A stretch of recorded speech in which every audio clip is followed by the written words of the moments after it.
ராஜேஷ்குமார் நாவல் அத்தியாயம் 3 நிலவை கைதிசை தொடர்கிறது. 2 வினாடி நேரம் கூட இல்லை. மணல் சரசரவென்று சரிந்து கல்லை உடனே இழுத்து கொண்டது. மங்களேஷ் மூச்சை இழுத்து பிடித்து வியந்தான். ஒரு கல் விழுந்ததற்கே இப்படி என்றால் ஒரு ஆள் விழுந்தால் என்னவாகும்? டிரைவர் சிரித்து குறுக்கிட்டான். அதையும் பரீட்சித்து பார்த்து விடலாமா? எப்படி? மங்களேஷ் கேட்க, டாக்ஸி டிரைவர் தனக்கு பக்கத்தில் நின்றிருந்த ஜெயவர்தனனை கை காட்டினான். இவரை தூக்கி அதில் போட்டால் போயிற்று.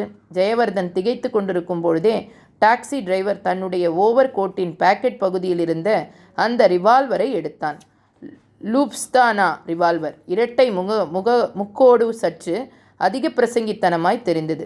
ஏதோ விபரீதம் தப்பித்தாக வேண்டும் என்ற உள்ளுணர்வு உசுப்ப ஜெயவர்தன் வினாடி நேரத்துக்குள் முடிவுக்கு வந்த டிரைவர் மேல் பாய்ந்தான். ரெக்! இந்த பாய்ச்சலை எதிர்பாராத டிரைவர் அடி வயிற்றில் உதைப்பட்டு கீழே உருண்டான். கையிலிருந்த லுப்ஸ்தானா ரிவால்வர் எகிரி போய் ஒரு குற்றுச்செடியின் மேல் விழுந்தது. ஜெயவர்தன் கீழே விழுந்து கிடந்த டிரைவரை அமுக்கி பிடித்து கொண்டு கத்தினான். மங்களேஷ், அந்த ரிவால்வரை எடுத்துக்கோ. அவன் ஓடி போய் எடுத்துக்கொண்டான். ஜெயவர்தனன் டிரைவரை 2 கைகளால் தூக்கி நிறுத்தினான். சற்றென்று அந்த வித்தியாசம் பிடிபட்டது. ஒரு டிரைவரின் உடம்பு மெத்தென்று இப்படியா இருக்கும்?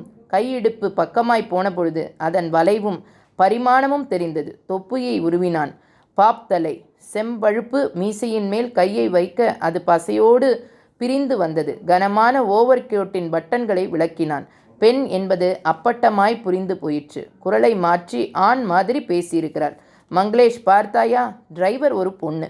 மங்களேஷின் முகம் இறுகியிருந்தது. அது எனக்கு ஏர்போர்ட்டிலேயே தெரியும். என்னது?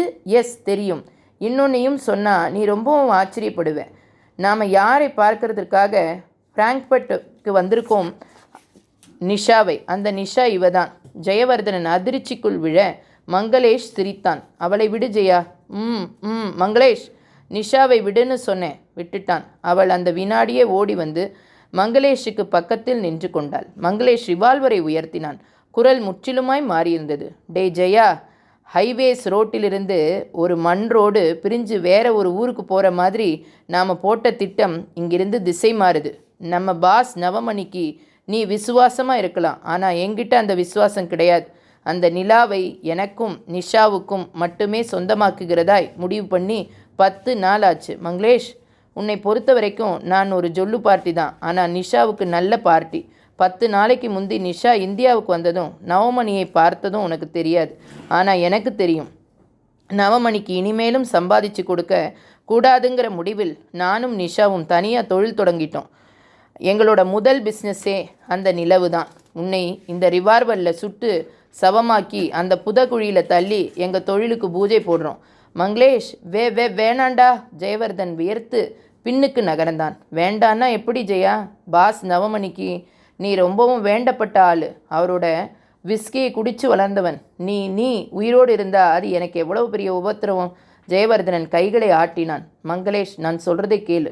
நானும் உன்ன மாதிரி தான். சொல்லி கொண்டிருக்கும் பொழுதே ரிவால்வரின் ட்ரிக்கை சுண்டினான் மங்களேஷ். தோட்டா ஒன்று சத்தமில்லாமல் ஜெயவர்தனின் மார்புக்குள் பிரவேசம் செய்ய அந்த வினாடியே ரத்தம் கொப்பளித்து ஒரு குற்றுச்செடியின் மேல் சரிந்து விழுந்து நிசப்தமானான். நிஷாவும் மங்களேஷும் ஜெயவர்தனின் உடம்பை நெருங்கி புரட்டினார்கள். தலைமாட்டியும் கால் மாட்டியும் பிடித்தார்கள். தூக்கி கொண்டு போய் அந்த புதைகுழியில் எறிந்தார்கள். உடல் விழுந்ததுமே அதற்காகவே காத்திருந்த மாதிரி மணல் சரையர் என்று சரிந்து உடலை உள்ளிழுக்க ஆரம்பித்தது. 10 வினாடிகள் தான். ஜெயவர்தன் இல்லை. அதே வினாடிகளில் சென்னை பாந்தியன் சாலையில் உள்ள ஒரு பங்களாவில் ஏசி காற்றை சுவாசித்தபடி உட்கார்ந்திருந்த நவமணி இன்டர்காம் ரிசீவரை எடுத்து ஒரு பட்டனை தட்டிவிட்டு பேசினார். அருள், ஒரு நிமிஷம் என்னோட ரூமுக்கு வந்துட்டு போ. பேசிவிட்டு ரிசீவரை வைத்த நவமணிக்கு 50 வயது இருக்கலாம். சந்தன நிற ஜிப்பாவும் அதே நிற வேஷ்டியும் அணிந்து நெற்றியில் குங்கும பொட்டை காட்டினார். மண்டை இலையுதிர் காலத்தில் இருந்தது. பற்களில் தாம்பூலம் அரைப்பட்டது. அருள் கதவை திறந்து கொண்டு உள்ளே வந்தான். இளைஞன், சற்று நீண்ட முகம், மீசையை கட்டைவிரல் பருமனுக்கு வளர்த்திருந்தான். ஸ்டோன் வாஷ் பேண்டிலும் தொலதொல வெள்ளை ஷர்ட்டிலும் ஒரு கல்லூரி மாணவனுக்குரிய தோற்றத்தை காட்டினான். சார், வா அருள், அப்படி உட்காரு. எதிரில் இருந்த நாற்காலியில் உட்கார்ந்தான்.